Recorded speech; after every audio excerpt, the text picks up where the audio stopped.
என்னடா நிறுத்தின வந்துட்டுதே பிள்ளைங்க நிறுத்தின கொட்டுறியே. இன்றைக்கு குண்டு தோசையும் சீஸ் தோசையும் சுடுவோமா? ஓகே, நான் இன்றைக்கு உங்களுக்கு தோசை சுட போகிறேன். தோசை அது கல் தோசையும் குண்டு தோசையும் சுட்டு காட்டுறேன்.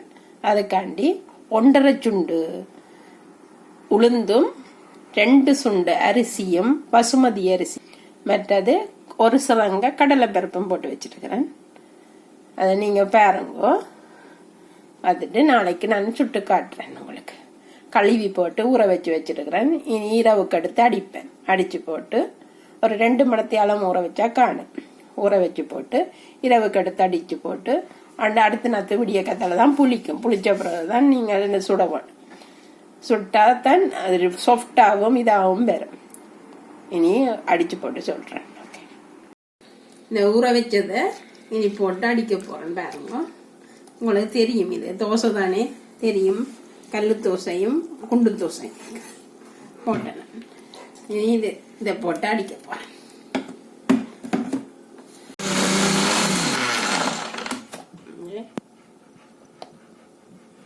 அரைவாசி அடிஞ்சிட்டது. இன்னும் கொஞ்சம் அடி எல்லாம் விரைச்சி போட்டுட்டேன். இனி தொண்டையும் போட்டு தொண்டையில கட்டி இனி அமெரிக்கன் மாவை போட்டு கொஞ்சம் விரைச்சுண்டு காணும். அமெரிக்கன் மாவு போட்டா காணும். என்னன்னா எடுபடுறதுக்காண்டித்தான் கல்லில எடுபடும் அமெரிக்கன் மாவு போட்டா. நாங்கள் சுடுறது அப்படி. ஆனா இந்தியாக்காரர் வடிவா சுடுவினம். நாங்கள் இப்படித்தான் சுடுறது. ஆனா சில பேர் எங்கட அம்மா எல்லாம் மா போடுறே இல்ல, விஷத்தை போட்டுருப்போம். கொஞ்ச நாளா இல்லாம இருந்துச்சு இந்த விஷம். திருப்பி வந்துட்டு நான் தானே இனி போட்டு கலந்து போட்டு கையால தானே கலக்குறேன். கரண்டியால கலக்கையில கையால கலத்தினா நல்ல வடிவா பிடிக்கும் சொல்றது. அதுக்கும் அவையதான் இந்தியாக்கள் தான் சொல்றேன். யூடியூப் பாக்குறேன் நான் இந்தியான்னு. இனி பாருங்க, இங்க நல்லா கலந்தாச்சு. நீ எடுக்க வேண்டியதான். எடுத்து போட்டு நீ நாளைக்கு விடிய கத்தால குண்டு தோசையும் இதையும் சுட வேண்டியது. கல்லு தோசை நாளைக்கு தோசை தான் ஐட்டம். நான் இன்றைக்கு சாம்பாரும் பருப்பு சாம்பாரும் சம்பலும் சித்தமிழாக்காய் சம்பலும் இதென்ன போகிறேன். அதுக்கு தேவையான பொருட்கள் எடுத்து வச்சிருக்கிறேன். 25 சித்தமிழாக்காய், உப்பு, ஓரளவு புளி, வெங்காயம், மற்றது பெருஞ்சீரகம். அதே மாதிரி இதுக்கு தக்காளி பழம், பச்சை மிளகாய், வெங்காயம் வெட்டி வச்சிருக்கிறேன். பருப்பும் கழுவி வச்சிருக்கிறேன். மற்றது இது தூள் எடுத்து வச்சிருக்கிறேன். மற்றது மிளகு தூளும் எடுத்து வச்சிருக்கிறேன். சின்ன சீரக தூளும் எடுத்து வச்சிருக்கிறேன். உப்பும் எடுத்து வச்சிருக்கிறேன். மற்றது என்னது உள்ளி பவுடர். உள்ளி முடிஞ்சது அதில் பவுடர் எடுத்து வச்சிருக்கிறேன். உள்ளி பவுடர். இதை மூலத்தையும் போட்டு நான் செய்ய போறேன். பாருங்க, 2க்கு மணிக்கும் இதில் நாங்கள் எண்ணெயை ஊற்றுவோம். எண்ணெயை ஊற்றி போட்டு செத்த மிளகா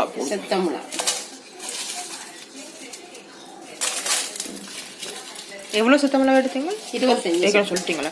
25 செத்த மிளகா. ஓ, இதில் ஒன்று செத்து போயிருக்குது. இங்கே பக்கம் எடுத்து வைங்க. இதையும் போட்டு வெங்காயத்தையும் போட்டு வதக்கப்போம். எல்லாத்தையும் அப்படி எடுத்து கழிச்சு கொடுத்துக்கலாம் தானே? இல்லை,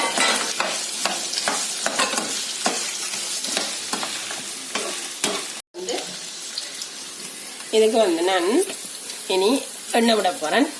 எண்ணெய் விட்டுட்டு இதுக்கு வளர்க்க போறேன். என்ன பருப்பு சாம்பார்.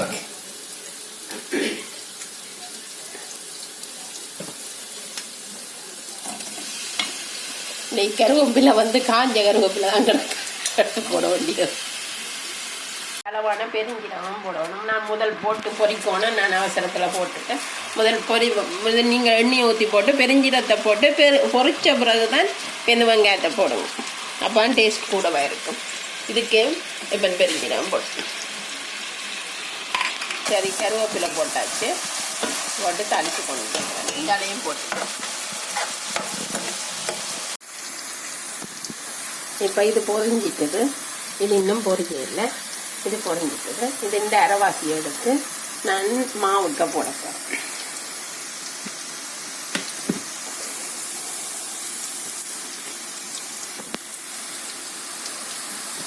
பொரிஞ்சிட்டது.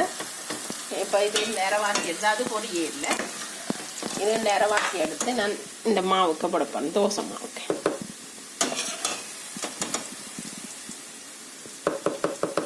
நான் பேருந்து உப்பும் போட்டு மஞ்சள் தூளும் போடணும். பொறுங்க. இது இந்த அரைவாசியை கிள்ளி வைக்க போகிறேன். ஏன்னா கடைசியாக போட்டு தாளிக்கும். இதன்றது எடுத்து வச்சுட்டா இதுக்குள்ள தக்காளி பழம் போட்டு உருளைக்கிழங்கையும் போட்டு வதக்கும்.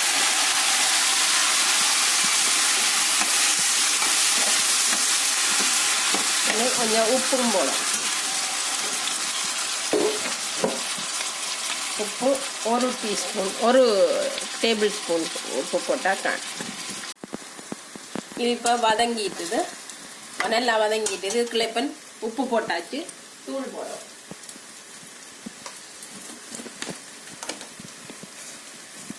தூள் ஒரு 2 கரண்டி 1 2 3 கரண்டி போடுறேன். 3 தேக்கரண்டி 3 தேக்கரண்டி தூளும் போட்டு நல்லா வதக்கும்.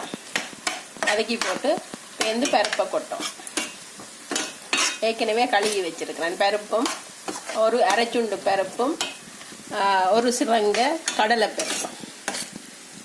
இந்த உருளைக்கிழங்கையும் வட்டி போடணும். உருளைக்கிழங்கு வட்டி போட்டால் சின்ன சின்ன வட்டி போடணும். ஏன்னா அது கரையணும். உருளைக்கிழங்கு கரைஞ்சாதான் டேஸ்டாக இருக்கும். இது நல்லா வதங்கிட்டுது. பாருங்க நல்லா வதங்கிட்டுது.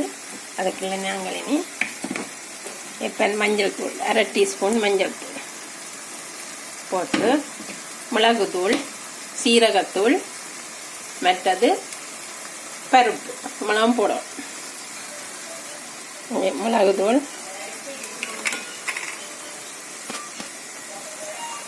சீரகத்தூள்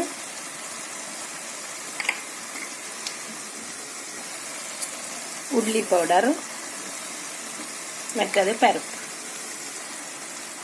இது ஒரு கலக்கி போட்டுருங்க.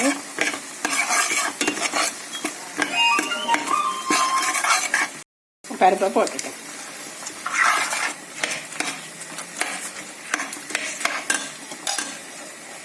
அதுக்கேற்ற தண்ணி ஒரு கப்பில் எடுத்தேன்னா நான் அதுக்கேற்ற கழுவி வச்ச பருப்புக்கு அதுக்கு ஒரு 1.5 கப் தண்ணி அப்படியே அது அளவு விடவும்.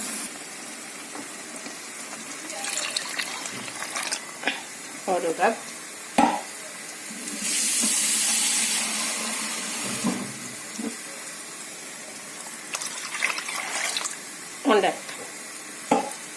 தண்ணி விட்டுட்டு இனி கலந்து விட்டு அவியணும் பருப்பு.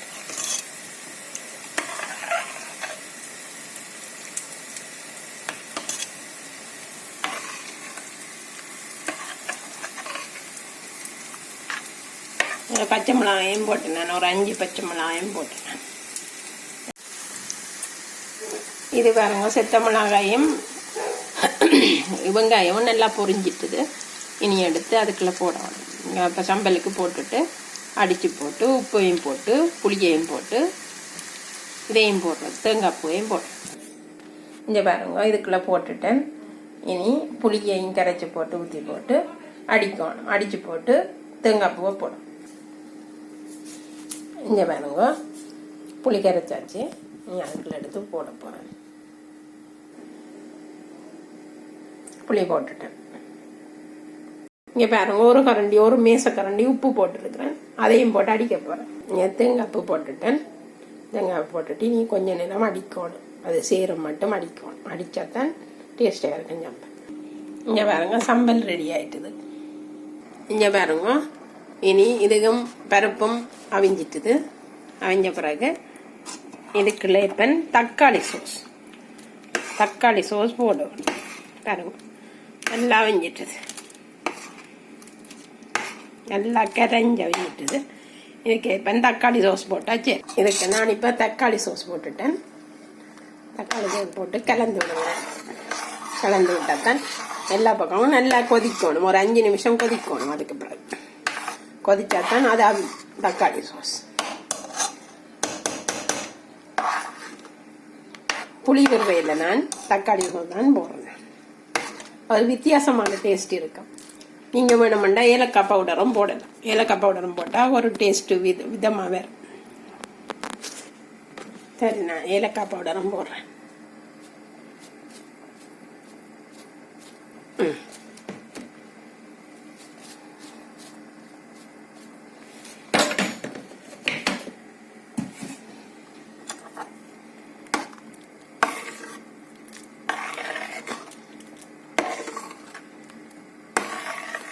ஏலக்காய் பவுடர் போட்டிங்கன்னா கொஞ்சம் வயிற்றுக்கு கொஞ்சம் நல்லதாமன்னு சொல்லி நம்ம எல்லாரும். இங்கே பாருங்க, கலக்கியாச்சு, நல்லா அவிஞ்சிட்டு. இனி ரக்க வேண்டி நீங்கள் டேஸ்ட் பண்ணி பார்த்துட்டு ரக்கிட்டேன். டேஸ்ட் பண்ணி பார்த்துட்டு உப்பு கொஞ்சம் போடுறேன்டா போடலாம். நான் போட்டேன். நான் ஒரு அரை கரண்டி. அதுக்கு பிறகு இந்த எடுத்து வச்சேன். அந்த இதை போட்டுட்டு அப்படியே கலக்கி விட வேண்டியது. சம்பலன் ரெடி, இதுகன் ரெடி. இனி தோசை சுட போறேன். தோசை மாவுக்கு இனி மஞ்சள் தூளும் 1 டீஸ்பூன் மஞ்சள் தூளும் உப்பும் கொஞ்சம் தண்ணியும் விட்டு நல்லா கலக்கி குழைக்கணும். உப்பு சேரணும். நல்லா கலக்கி குழைச்சா தான் சரி. குண்டு தோசைக்கு கொஞ்சம் கட்டியாக தான் இருக்கணும். மெட்டை தோசைக்கு கொஞ்சம் தண்ணியாக இருக்கணும். இது 2ஆக பிரிக்க போடணும். பிரித்து போட்டு குண்டு தோசையும் மெட்டை தோசை.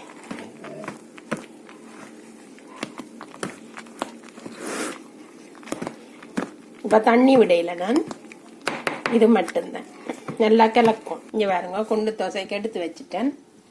இனி இந்த தோசை என்ன கல் தோசைக்கு தான் கொஞ்சம் அரை கப் தண்ணி விட்டு கலக்கணும். விழக்கூடிய அளவு இருக்கும். அடுப்பை போட்டுட்டு கொஞ்ச நேரம் விடணும். விட்டால் தான் சூடாகும். சூடாகினா தான் நல்லா இருக்கும். இல்லையென்றா அடி பிடிக்கும். இந்த நான் வெங்காயத்தால் தான் தேய்க்க போறேன். வெங்காயத்தால் இப்படி தேய்ச்சி விடணும். தேய்க்காத்தான் இந்த சட்டி கல்லுக்கு சரியா வேணும். அது நான்ஸ்டிக் மெட்டர்.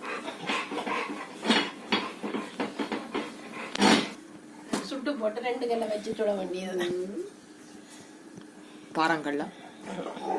பாறாங்கல் இல்லை, தோசைக்கல்.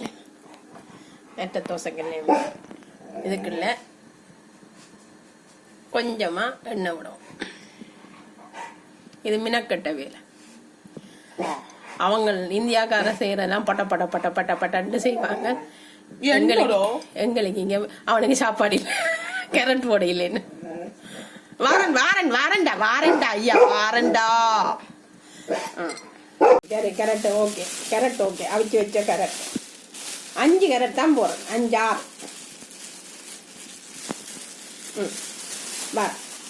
வரேன் போறேன். கேரட்டுக்காண்டி செத்த இதா ஐயா இருக்கும் போல இருக்கு. கேரட் பூஸ்பா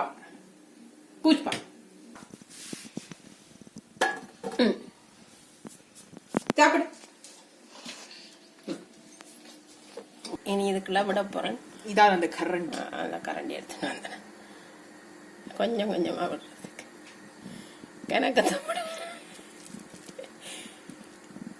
எனக்கு இது பார்க்கும்போது அந்த என்ன படம் அது வீரம் படத்துல இருக்குமே 2 குண்டு சட்னி அதுகளை சுட்டு கொண்டு இருக்கும் போது தான் நான் அடு நாக்கு கண்டு விட்டுருவேன். அவட்ட ரிங்டோன் ஒன்று வரும். அதான் எனக்கு குழிப்பணியாரம் நினைக்கிறேன். அது குழிப்பணியாரம். அது சீனி போட்டு சுடுறது. இதுக்கெல்லாம் சீனி போட்டு சுடுவேன். ஆணியே பிடுங்க வேண்டாம். இது வேகட்டுக்கும் வெங்காயம் எடுக்கணும்.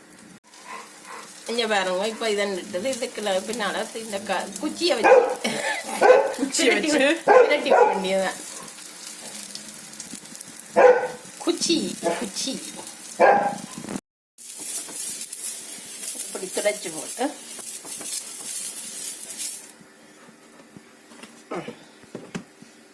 இது கொஞ்சம் தண்ணி விட்டுட்டேன்.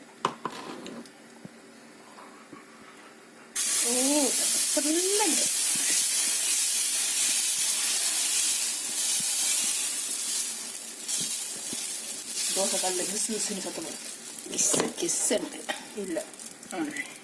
இதுக்கு எண்ணெய் விட்டு அது சரி அது சரி இது தெரியும். நல்லா அவிஞ்சிட்டு எடுக்கணும். நல்லா அவிஞ்சிட்டு குண்டு தோசை ரெடி. குண்டு தோசை ரெடி. ஒரு பக்கம் கிறிஸ்பியான பிறகு பட்டை பக்கம் திருப்பி விட்டுரும். கிறிஸ்பி.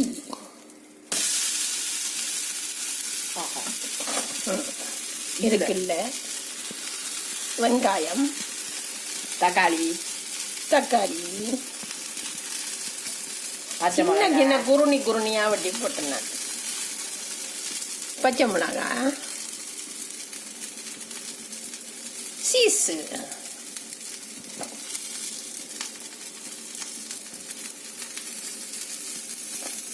போட்டுட்டு சீஸ் பிசா தோசை. ஒரு புது விதமான தோசை. பிஸாண்டா பிஸா தோசை சொல்லுவாங்களா, அது உண்மையே இருக்குது. இங்கே நாங்கள் செய்யறவர்கள் ரோட்டு கடையில் டிக்டாக்ல அது நீ நான் புது விதமாக இது இல்லை எங்களோட சேனல்ல போடுறது புது விதம் இது. பட் அது ஏற்கனவே இருக்குது. ரொம்ப பழைய கான்செப்ட் தான் நியூ அடுத்து வந்து வாபஸ் வாங்கியாச்சு. வாபஸ்.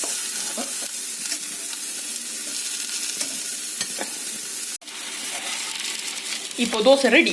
தோசை ரெடி. தோசை ரெடி. இப்படியே சுட்டு போட்டு அடுக்கி போட்டு சாப்பிடுவோம். இந்த வீடியோ இதோட முடிச்சுக்கொள்கிறோம். இந்த வீடியோ பிடிச்சா லைக் பண்ணுங்க, ஷேர் பண்ணுங்க, கமெண்ட் பண்ணுங்க, மறக்காம எங்கள் சேனலுக்கு சப்ஸ்கிரைப் பண்ணுங்க. நாங்கள் உங்களை அடுத்த வீடியோவில் சந்திக்கிறோம். பாய்.